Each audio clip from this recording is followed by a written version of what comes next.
Live from our 7 Tasmania studios, your nightly news with Kim Miller begins now.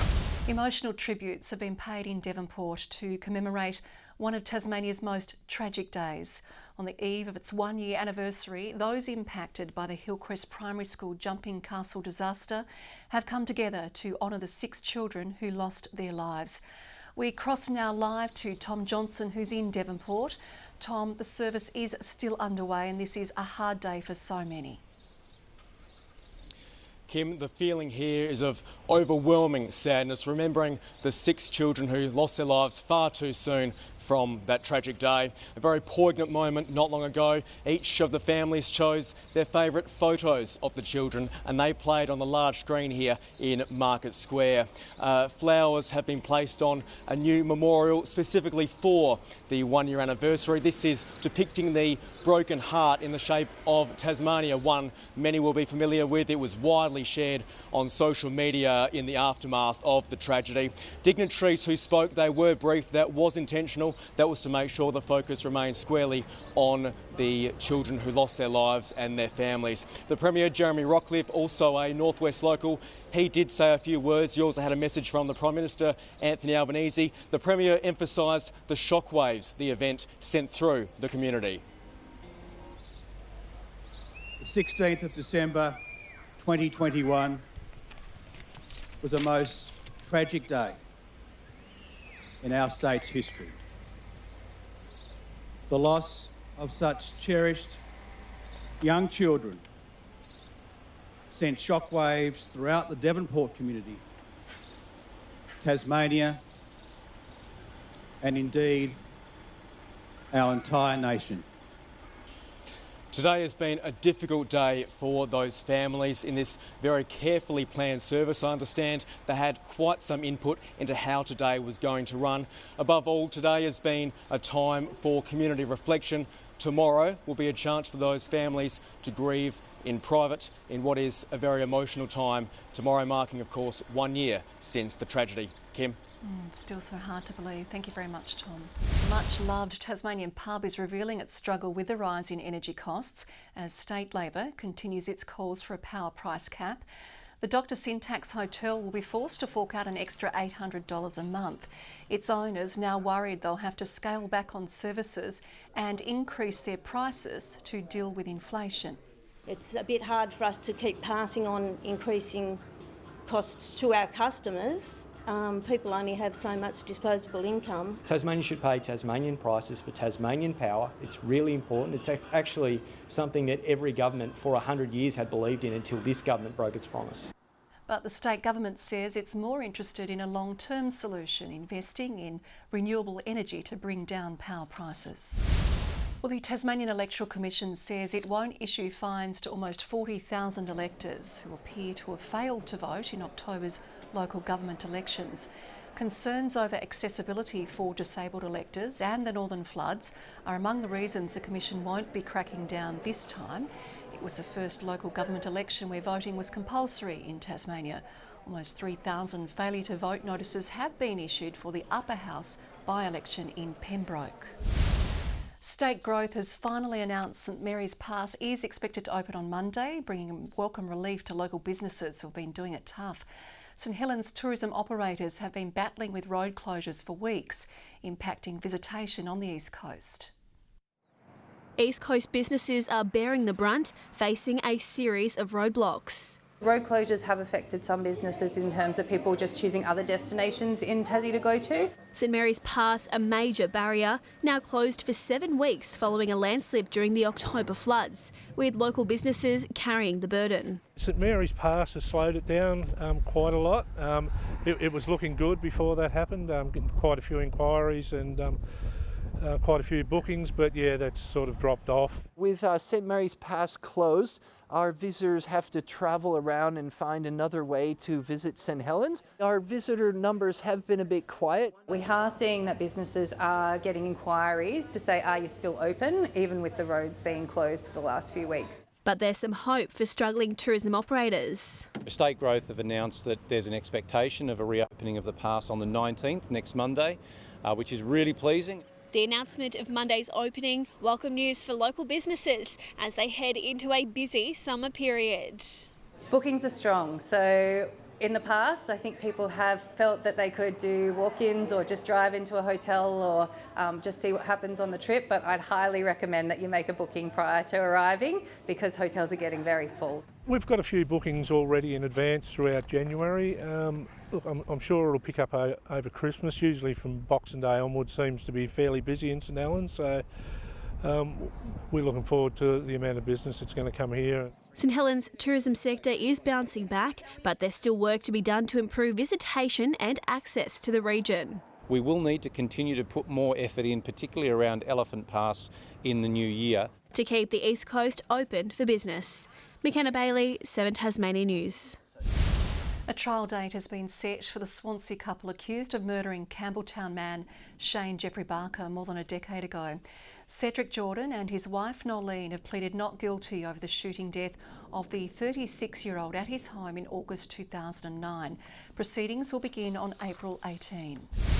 Tasmania's housing crisis is getting worse, with a new report showing numbers of short-term rentals soaring above both Sydney and Melbourne.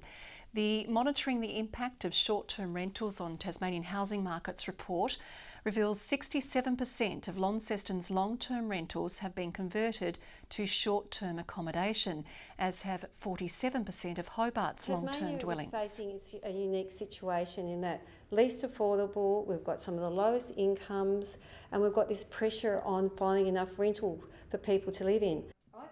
Is part of a 3-year project with Shelter Tasmania calling for stricter policies to rein in the growth of the state's short-term stay market. A proposed offshore wind farm in Bass Strait has received a boost. Proponents NextSphere have signed an agreement with one of the industry leaders, Norwegian company Equinor. A lot of communities, regional communities in particular, have got a lot of benefits from the significant investment that's required to not only construct but also support these industries. Project, to be located 30 kilometres off the northeast coast, would supply local industry, including future hydrogen developments at Bell Bay. Rotary Tasmania is shining a light on a silent killer, today launching its gynecological cancer project. The aim of the statewide program is to increase awareness, break the silence and provide greater support to those impacted by the disease. It means absolutely everything. As a gynecological cancer survivor, for too often we feel like we've had the wrong cancer, so to speak, and it hasn't had a very high profile. We need a lot more awareness. We use Rotary as the conduit so that they can come together and they can talk. So we're looking at morning teas, because they love to be able to share their stories. The project is also raising funds to help cancer patients access a clinical trial run by Dr Alison Black at Royal Hobart. Launceston Airport has welcomed the return of direct flights from Adelaide, 1 year on after Tasmania's borders reopened to the rest of the country. With the summer tourist season about to kick off, it's hoped connections to each interstate capital will be a boost for the northern economy.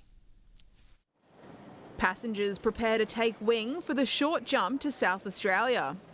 Virgin's direct service between Launceston and Adelaide returning just in time for the beginning of what's expected to be a bumper summer. So this month we will expect around 140,000 passengers through our terminal, and about the same for January. The airport's CEO thinks visitor numbers might even exceed pre-COVID levels as we enter our first Christmas holidays without restrictions. We know that supply to Tasmania with our airlines is strengthening and staying strong, but again, it's pleasing to see a strong season coming up. It's hoped this season will be a boost for the North's visitor economy as the sector continues to recover from the pandemic. I suspect we'll have a really strong year. I suspect that we'll see more mainlanders than ever before coming to Tasmania. The return of direct Adelaide services will see 3 extra flights touching down and taking off from Launceston per week. It's expected to bring in thousands of extra tourists during our busy summer season. In full flight towards Christmas, retailers are also calling for shoppers to buy local and support the state's economy. There's no more important time than now to get out, shop locally and make sure that all of your Christmas spend stays locally in local communities. Hoping demand will take off for all things Tasmania. Annie Green, 7 Tasmania News. four-legged friend is making her way around the Ronald McDonald House to bring joy to sick children as Christmas approaches. The Greyhound Adoption Program is hoping to give back to the community, as well as teaching families about the lovable species. 4-year-old Rowan has returned from hospital with a smile on his face after receiving a warm welcome by Jodie the Greyhound. Dogs in general really have an innate ability to make a difference to anyone's day. You know, they're happy, and you see that in their body language and their expressions and wagging their tail. The affectionate pup sniffing her way around Hobart's Ronald McDonald House as part of the Greyhound Adoption Program, spreading cheer to children affected by serious illness and injury. If we can, have them in here for 15 minutes, 20 minutes, take their mind off a few things, and the families as well, not just the children, but it's a super important thing for us. You can't underestimate what a big impact it makes on families, not only to be talking about things that aren't necessarily hospital and illness, but also to see that how much people care. The group bonding over a bite to eat before a book reading session with program ambassador Brent Harvey, aka Boomer. Hopefully the little kids just have some fun. There's a couple of books there, so I don't know how my reading skills are going. I haven't read for a while. My kids are a little bit older. This small act of kindness is a reminder to remember those doing it tough this holiday season. Brianna Boylan, 7 Tasmania News. The RACT is fearing a spike in Christmas Grinches if Tasmanians aren't careful this holiday season. The insurer reports a 17% jump in claims for theft and break-ins across December and January as many locals head away. Oversharing on social media is partly to blame. People like to share where they're going, what they're doing on their holidays, and of course thieves can be monitoring that and again see the opportunity to strike. Other tips include locking doors, making sure the garden is neat and tidy before you leave, and using smart technology to give the appearance of someone being home. A Launceston Fish and Chip institution has been named the best in the state again. Fraggles has taken out the top catch in this year's Great Australian Fish and Chips People's Choice Awards. Nearly 60,000 votes from around the country were received across almost 700 stores. This is the 4th year in a row the local eatery has been awarded the honour. Incat is leading an electric revolution, announcing plans to build lightweight, high-speed, zero-emission ferries. Former Premier Peter Gutwein is coming along for the ride, appointed as Incat's new strategic advisor. One of the things that I decided to do after taking a significant break was to focus on how I can make the world a better place. And one of the things that Incat will do in turning out these electric ferries is significantly lower the emissions. The company is now putting a call out for skilled workers as it looks to triple its workforce. The Taste of Summer will take on a distinctive northern flavour, with Boag's Brewery named the official beer of the iconic festival. Thousands are expected to turn out for the event, which begins on December 27. We can't wait to drink a Boag's while sitting on the PW1 foreshore watching the City to Hobart yacht race finish. We've been brewing great beer here at Boag's for over 140 years for Tasmanians, and we're really excited to be partnering with the Taste again for another year. Producers from the far northwest to the deep south, as well as a number of local craft brewers, will also be on show at the event. The Hobart Hurricanes have flown to Melbourne to begin their Big Bash season. Paceman Nathan Ellis has a little extra baggage. He's in a leadership position for the first time, taking over from Peter Hanscom as vice-captain, a role he'll share with Ben McDermott. Ellis has developed a reputation in recent seasons as the side's go-to bowler in the critical final overs. I feel like that could be one of my assets, if you will. I've sort of been in some pressure situations and intense games, so that's one thing I'm really willing to do, although our bowling group is really quite experienced. We've got a lot of different bowlers who have played a lot of cricket in all different formats over their careers. Tomorrow's game against the Melbourne Stars will also be Ricky Ponting's first test as the team's head of strategy.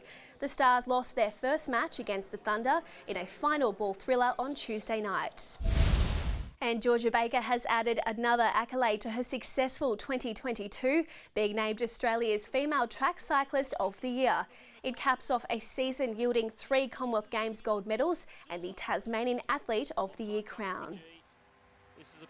These results wouldn't be possible without my teammates, without the women's track endurance group and our coach Glenn O'Shea and my coach Jean Bates. So huge thank you to my team. Hamish McKenzie was named Men's Junior Road Cyclist of the Year after bringing home a silver medal at the Junior World Championships in Wollongong. Good evening. Hobart's top of 11 today was nearly 10 degrees below average for December. Launceston and Devonport recorded 17, Burnie a high of 18 degrees. Smithton with our top today, 21, well ahead of the pack. Low Head 17, King Island, Friendly Beaches and Strawn 16, Flinders Island, St Helens and Ouse 15 degrees. A cold south to southeasterly stream over us today, we all felt that. Leaving the northwest though fairly clear. Cloud wraps around a low over the Tasman Sea, extending cloud over the eastern states. The tropical north and parts of WA have cloud with embedded thunderstorms. Tomorrow a high sits south of the Bight as troughs continue to menace northern Australia. Will the cold winds continue? Yes, of course they will, and up to 20 to 30 knots over the east and west coasts. Lighter winds from the south over the lakes. We do have a strong wind warning. That's from Low Rocky Point to Stanley and also east of Flinders Island down to St Helens Point. Also a minor flood warning. That's current for the Macquarie and South Esk rivers. Hobart. Bit warmer tomorrow, 16 the top, 17 for Huonville, a shower for Campania and 16 the maximum. Launceston cloudy and 20, 19 the high for Devonport, partly cloudy for Georgetown, 21 the maximum. Burnie expecting a sunny day, 17, 19 for Strawn, mostly sunny for Wynyard, 19 the maximum. And for the east tomorrow, St Helens a shower or two and 17, Swansea 16, 17 the top for Port Arthur, bit of wet weather as well. UV though, a very high 11 across the state. On Saturday a possible shower over the east, south and central areas, fine elsewhere but still those cool south to southeasterlies. Warming up just a little on Sunday, expect a mostly fine partly cloudy day. And on Monday, fine apart from morning fog, Hobart 19, Launceston 25. Sunny and 30 in Perth, a patch or two of cloud for Adelaide and Melbourne. Fine and partly cloudy weather forecast for Sydney and Brisbane, storms over the top end. Little showery over Hobart, 10 at the moment, partly cloudy in Launceston and Devonport. And Kim, I know you're not concerned about where I've been, but I'm going to tell you anyway. I have finally kicked my addiction to marshmallow, chocolate and nuts. But I've got to tell you, it's been a rocky road. That makes no sense whatsoever, Murph. It's a rocky Where road. have you been? Where have you been? Glad to have you back. And that is all your news for now. We'll be back later with updates. Thanks for joining us tonight. Good night. You know what a rocky road is?